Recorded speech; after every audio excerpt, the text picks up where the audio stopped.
Hello, my name is Ryan Acidheads Murphy. Acidheads is my music production name. Yeah, I am kind of sporting a mohawk again. The long tail. Uh, and I want to tell you about a game I've made. Now, to start with, I want to kind of tell you the backstory. Uh, I've been wanting to make a game for a while, but all the ideas I had were just too much. You know, it's like I want to make a horror game, but I want to make a full horror game. You know, it's just one of those weird things with me. I tend to think big. I'm a big picture person. I tend to go big before I can get smaller. A lot of the time. So, I've got a copy of Unity. I've looked into that. I've tried to do something simple with that, but it's kind of still above my experience level. And, and then when I was trying to work with it, I kind of got discouraged by a bunch of other stuff that was happening in my life, and so I kind of just set it aside and haven't gone back to it. I wanted something simpler to start with, just to get my feet wet. So I was watching some of the YouTubers that I enjoy watching. Fan can mean different things to different people, so I don't know if I would call myself a fan, but I do enjoy watching JackSepticEye, Markiplier, sometimes PewDiePie, depends on the video, a lot on the video, what he's doing. Those are about the only ones. I like Markiplier's, I guess you could say his warmth. You know, he's kind of goofy and nice, a nice guy, and I like JackSepticEye. I like his energy, and he's also a nice guy. PewDiePie, again, he can be just overwhelmingly stupidly silly, but he can also be really funny sometimes, so it just depends. But I enjoy watching their videos sometimes. I tend to look every day to see what they've put up, and then I watch it if I feel like it. And the point of this is that JackSepticEye played a fan game, Jack Adventure, or something like that. There's been a couple that he's played. I don't remember exactly which one, but I thought, you know what, RPG Maker. I do have a copy of that. That would make it, something. I could make something simple with that. A fan game for JackSepticEye. Something not, I didn't want to just copy or anything, but just something simple to get my feet wet in making a game, my first game. But of course, as soon as I sat down and started coming up with ideas for it, it boomed and ended up being much bigger than I anticipated or had planned. I was just going to do like one area with some maps and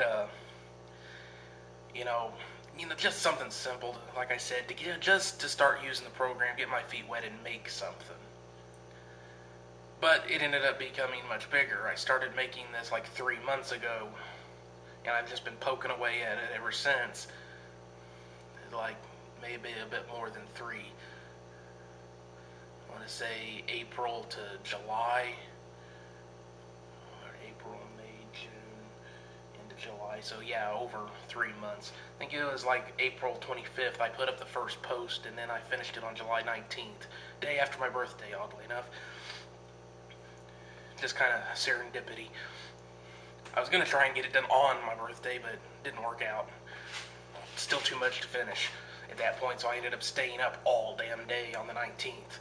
Didn't go to sleep at all until into the 20th, because I'm a night owl, so couldn't go to sleep once got to a certain point in the day, and didn't go to sleep until the 20th. So I was up all day on the 19th. Probably something like 30-some hours I was awake at that point. 30-some hours probably. Not a big deal. I'm not looking for sympathy or pity or, whoa, you really did that. I don't care. It's just, I did that just to finish it. I wanted to get it done. Okay, so, I think that covers the backstory. In the game, I wanted to do something simple, but ideas kept flowing. It got bigger. So let me give you the basic story of the game.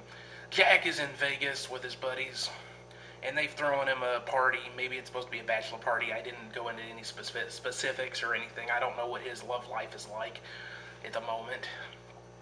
It was just he's in Vegas. Maybe it was a convention they went to, a YouTuber convention. I don't know. Like I said, it was just, they're in Vegas. They've had a party. Jack's in his room. He's looking at stuff. At least that's what you're supposed to do as the player when it starts, is you're in his room after everybody else has left and you're looking at shit. Then a mysterious stranger pops in. I'm not going to tell you who that is, because it's a very meta joke and I don't want to ruin it. I may have just ruined it a little bit right there, but it's still a good joke, I think.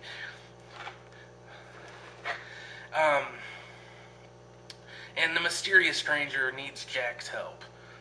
And he's going to take Jack to the future, to a mysterious fantasy land. Yes, you heard right, it's a fantasy land in the future. It's explained in the game. Okay. And he needs Jack's help to rescue a princess. It's a classic. It's not cliche, it's classic. And maybe just a little bit of a parody. Or a lot of bit of a parody. You'll have to play the game to find out. Okay. And that's all the storyline. That's all I'm going to tell you, because you need to play the game to find out more. So, Markiplier, PewDiePie, Bob and Wade, because, Bob and Wade I know from watching Markiplier's videos, and I do watch PewDiePie occasionally. I don't watch Cinnamon Toast Ken's videos, or like Yami Mash, or some of the others that they do stuff with regularly, so I went with the guys I knew. So it's Markiplier, PewDiePie, Bob and Wade are going to show up through the game. The first guy you're going to run to is in the second level, or second land, PewDiePie. Jack is going to be a speedy attacker. PewDiePie is going to be your healer. That's why he's the second one that shows up. Markiplier is a archer. Bob is a big-time fighter dude, the heavy hitter, and Wade is the magic user. If you're clever enough, you might already have figured out the names I've given them. But don't worry, it's in the game. You'll find out. It's just, I like little jokes. Plays on words, names, things like that. Rhyming. I don't want to give too much away, but I'm going to try and tell you some stuff here. So, they pop in, Mark joins up in the third world, and Bob and Wade both join together in the fourth. Because, I wanted to get the party together and get it started. Get the party started. Okay. If you haven't figured it out by now, this is going to be a humor-heavy game, especially towards the front, and then towards the end there's other stuff that goes on towards the end of the game. But most of it is a lot of jokes. Some of the jokes are kind of offensive at times. There's even an entire section that's based around, I don't think this is giving too much away. It might ruin it a little bit by telling you about it, but, there's an entire section of the game where I'm, as the developer, I'm trying to tell really, really, really offensive jokes, and they keep stopping me from doing it. That kind of ruins that level a little bit. But, just seeing it play out is still pretty funny, I think. It makes me laugh, so some of you will probably find it funny. There's some satire, some parody, tons and tons and tons of references. I love referential humor. Just taking something that people will recognize from one thing and then sticking it in a really odd place. And just that kind of that fun of seeing it someplace and going, oh, I know what that's from. I like that sort of thing. So there's tons of that through it. In fact, every single one of the 9 lands that you can go through or will go through has its own theme. Okay, and I'm not going to tell you what they are. You're going to have to play the game to find out what the themes are. Some of them are more funny than others. I didn't want to make it too joke heavy, and then of course, the first 3 lands were the first I ever made. I was still figuring out the program, making those worlds so they're a bit bare compared to the rest of it. But there's jokes and stuff in there. So, the first world, there's some joke. There's one particular area that's really joke heavy. The second one has a lot of references, that are in juxtaposition, high contrast. I'll go ahead and tell you there's groups that are quoting one style of music, and then there's another group that's quoting a different style of music. It's not proper juxtaposition because it's both musical styles, but they're very different musical styles in a lot of ways. So it's just kind of, that weird humor. I like that kind of weird humor of taking two things that don't really go together in most people's minds and sticking them together. Okay, that's the second land. The third land, the humor. What was the third place? Oh yeah, a lot of that is just references to to a particular TV show. There's also some jokes and stuff through it. The fourth area, a lot of the humor is based on the stuff that you can click on, or not click on, but interact with, like full-blown conversations and stuff with items. Pardon me. I'm trying to remember all of the stuff now. I've blanked. Dumbass. But, there's one area where it's a desert terrain and there's cactuses. And every cactus has a joke. A cactus joke or a prick joke or something along those lines. Again, I don't want to give too much away, but I wanted to tell you about the game. And then the one after that is where I've done the really, really joke-heavy cactus terrain area, and then they go to the next one, and that's where I'm trying to tell all the offensive jokes, and they keep stopping me because they let me get away with the cactus jokes and the prick jokes, but they don't want me to tell them all these other offensive ones. Some slip through, though. You'll just have to play and find out what they are. Yeah. And then then after that, those two, because they're really joke heavy, some of the next areas are a little bit, go back to being a bit bare, because I didn't want to make it just joke. I tried to mix things up some. And then in the final area, there's a bunch of other YouTuber based stuff. I don't want to tell you anything about any of that, because I do not want to ruin any of it at all. That's all I'm going to tell you, is that other YouTubers make appearances in the final area, the final land that you fight through. Which kind of is a nice segue to the gameplay style, which is hack and slash. It's my preference for RPG games, is just straight up hack and slash. Okay, basically it's a game full of fighting, tons and tons and tons of battles. I don't like puzzles in RPGs. In fact, I'm going to give something away here, but during one of the conversations that Jack has with the mysterious stranger that continues to pop up regularly to give backstory, the story, and, Mr. Exposition, basically.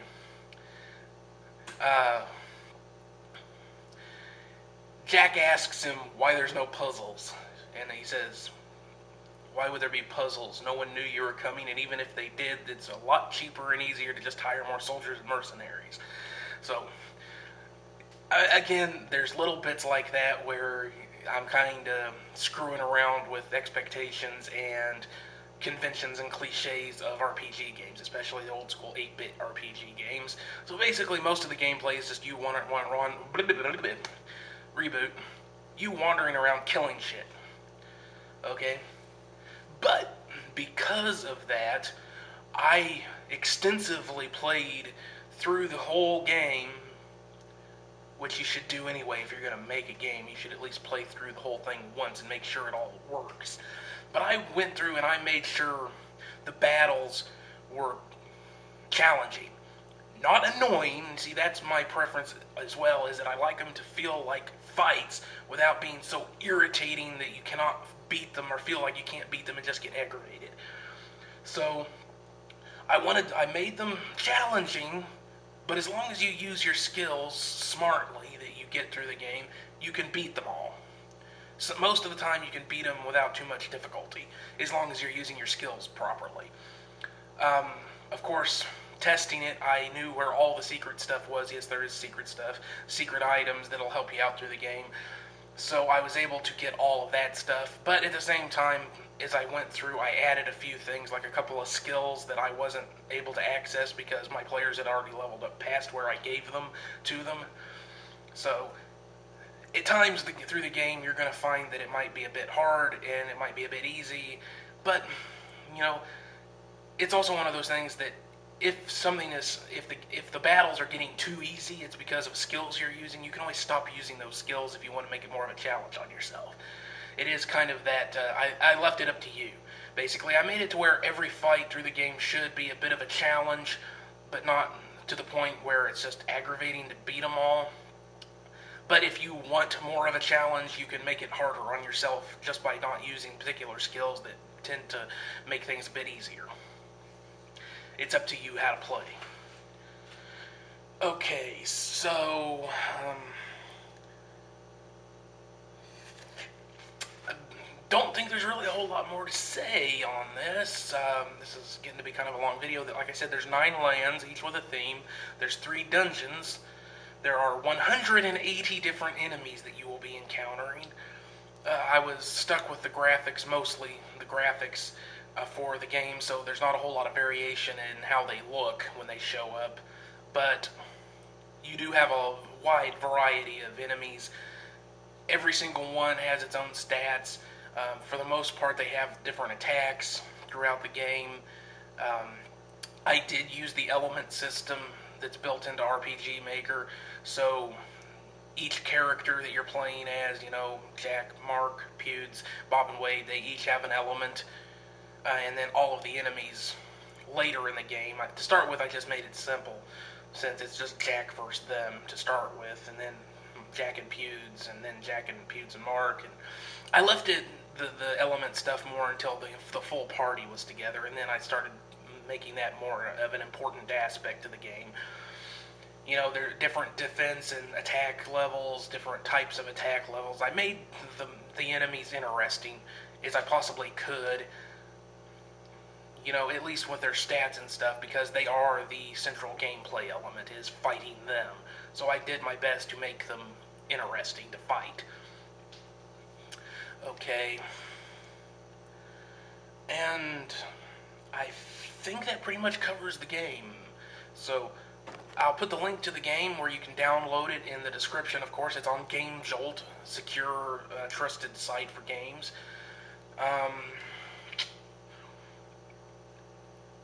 And I'll also put a link to my development page on my website for it. And here, right at the very end, I will say that I am selling the soundtrack in higher quality MP3 format. The soundtrack, I didn't mention the soundtrack, did I at all, dummy? I did an entirely original soundtrack for the game. Some of the stuff is older stuff that I've made previously, you know, for the battles. But then I also came up with, like, I think I want to say it was 12 or 14 original tracks and bits of music and stuff for the game. I am selling the soundtrack for the game that includes everything, older stuff and the original stuff for the game. It's over 40 pieces of music, 40 bits of music for like $4.99, I think is what I'm selling as. It's like over 4 hours of music. I'm doing that. I know that you know, trying to sell something attached to what is kind of a fan game is a bit, you know, to some people. But I put a lot of work into the game. I put a lot of work into the music for the game. And let's just say that if you come to the development page, I have a whole list of the things that I want to use the money for. This isn't just trying to make money for the sake of making money. I have things that I really need to use it for. Okay? I guess I can just kind of tell you a little bit here. Car is broken down, completely non-functional. The battery keeps getting drained. We think it's the alternator. We don't know. We need to get that fixed. I am using a 7-year-old computer, a Dell XPS 400 core Duo computer. Okay, this is so old that you know, I got a computer, I was working, I was making money, I got me a new computer, and of course I just happened to decide and be able to get a new computer right in that tiny little jump between single core processors and dual, you know, actual true 2-core processors when they had the Duo processors where one core is split in 2.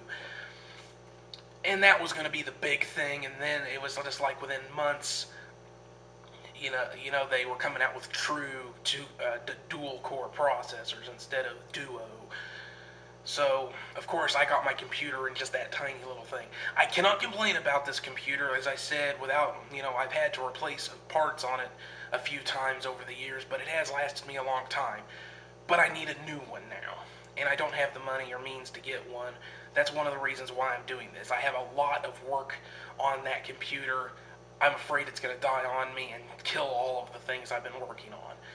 So that's another really, it's a burden on me. I'm not exaggerating. It is a burden on me. The car, a burden. That is a burden on me. That's the main things that I want to use the money from the soundtrack to take care of. This isn't about just trying to make money off of something. It's trying to lift some burdens off of my shoulders, and make my life a bit more easy and comfortable. And those are the two main things. There's also a few more bitchy things. Like, for the last few years, I've been sleeping first on a love seat, which bends me up, and then now, the last few months, I've been sleeping in a recliner, which bends me up. I would love to be able to get a couch, just so I can stretch out and actually be able to sleep properly for the first time in years, really. Again, I know that's kind of bitchy. Depends on your way of looking at it, but again, we're talking about quality of life stuff here, not just, ooh, I'm going to make a game and then try and sell, I just want money. No, I'm talking about serious quality of life issues here. Some of them. Some of it's a little, like I said, is a bit more bitchy, but, it's still quality of life stuff, so that's why I want to sell the soundtrack. Plus, I think it's good enough. And, you can also, if you don't want the music, you can make a donation if you've really enjoyed the game. It's on the development page. I think I might need to put that on there now that I'm thinking about it. But, please, if you really enjoy the game, make a small donation through PayPal. That's what I use. Some people have issues with it, but to me, it's always been a secure way to make transactions. Just a few dollars. That's all I ask. And that'll help me make new games down the line too. So if you really enjoyed this one, that'll help me make more. I don't want to beg, but that's why I'm doing it. I'm just trying to be upfront and honest there. That's why I'm, wanting to sell the soundtrack and asking for donations for the game. It's not just to make money. I have reasons. So, and yeah, I think that's more than covers everything. I'm sorry this took so long. I'll see you on the next video. See you then later. Bye-bye.